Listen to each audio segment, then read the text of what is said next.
नमस्कार, आप देख रहे हैं न्यूज़ से मैं हूँ आपके साथ राजेश। देखिए आज राष्ट्रीय प्रेस दिवस है। वैसे में पटना के डीएम चंद्रशेखर ने जिस तरीके से पत्रकारों को बुलाकर उनसे संवाद किया और उसके बाद परिचर्चा की और उसके बाद क्या क्या नोटिफिकेशन होते हैं उसे बताया, और वो कहते हैं कि जो भी उस समय से नहीं आता है वो आप लोगों को जल्द ही उपलब्ध कराया जाएगा। इस पर भी उन्होंने चर्चा करके क्या कुछ कहते हुए नजर आ रहे हैं। पहले उनकी बात को सुनिए।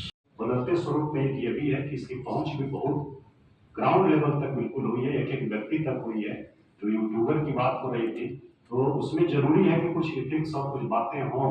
हमको लगता है कुछ सोशल मीडिया और यूट्यूब जो है इसके लिए कुछ हम लोगों को या सरकार को या पीआईबी की तरफ से हम लोगों को एक एथिकल मानदंड होना चाहिए और एक ओरिएंटेशन प्रोग्राम टाइप का होना चाहिए और आसानी से उपलब्ध होना चाहिए। बहुत सारे आजकल प्रोग्राम हम लोग देखते हैं। दिवस की हार्दिक शुभकामना, और हम लोग आभारी हैं राष्ट्रीय प्रेस परिषद के कि यह आयोजन होता है और एक दिन कम से कम एक दिन बैठ करके हम लोग मंथन करते हैं, इस प्रकार का आत्मावलोकन करते हैं और दोनों पक्षों का, सिर्फ एक पक्ष का नहीं।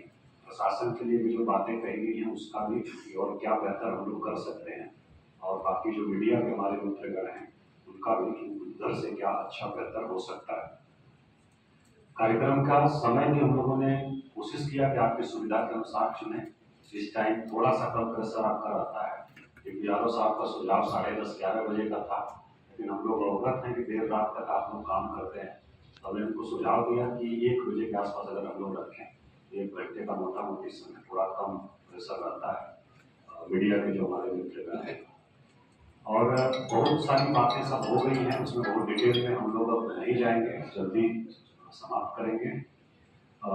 जो मीडिया है, आप हैं, आप निश्चित रूप से लोकतंत्र के चौथे स्तंभ हैं, इसमें कोई दो राय नहीं है।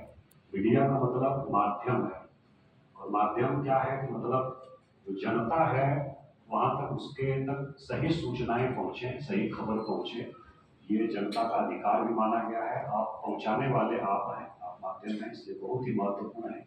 और जनता की जो परेशानियां हैं, कठिनाइयां हैं, समस्याएं हैं, वो भी उन लोगों तक पहुंचे, तंत्र तक पहुंचे, ये भी आपका दायित्व है, जिसको आप निभाते हैं। और आज़ादी की लड़ाई में बहुत सारे हमारे वक्ताओं ने कहा कि बहुत बड़ी भूमिका रही है। हर समय की परिस्थितियां अलग रहती हैं, उद्देश्य अलग रहता है। उस समय वही सबसे बड़ी चीज थी, सबसे बड़ा उद्देश्य था, तो सभी लोग मिल करके उसके लिए लड़े थे। उसके बाद जो बदलती परिस्थितियों में जो बड़े उद्देश्य हैं उसके लिए मिलकर सभी लोग काम कर रहे हैं। और आज की तिथि में हम लोग लोकतंत्र के लिए देखें तो लोकतंत्र में जनता ही मालिक है। कहा जाता है कि लोकतंत्र जनता का, जनता के लिए और जनता के द्वारा शासन है। तो जो कार्यपालिका, न्यायपालिका, विधायिका, इन तीनों का भी उद्देश्य है जनता का अधिक से अधिक सशक्तिकरण हो, उनका कल्याण हो, उनकी समस्याएं, कठिनाइयां कम हो। और उसी प्रकार मीडिया का भी ये उद्देश्य है कि जनता का अधिक से अधिक सशक्तिकरण हो और उनकी कठिनाइयां कम हो, उनका कल्याण हो। उद्देश्य, बड़ा उद्देश्य हम लोग देखें तो हम सभी लोगों का एक ही है।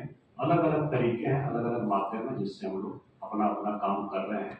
एक दूसरे के हम सभी लोग पूरक हैं, कोई विरोधाभास नहीं है के रूप में लेते हैं।